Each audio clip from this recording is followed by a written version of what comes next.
Here I have LENOVO Tab 4.8, and today I'm going to show you how to change system language on this device. So firstly, you have to open settings, then you have to go to the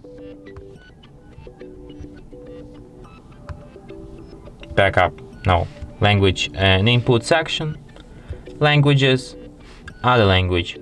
Here you can see the whole list of the available system languages. So let's pick, for example, as you can see, this list is quite big.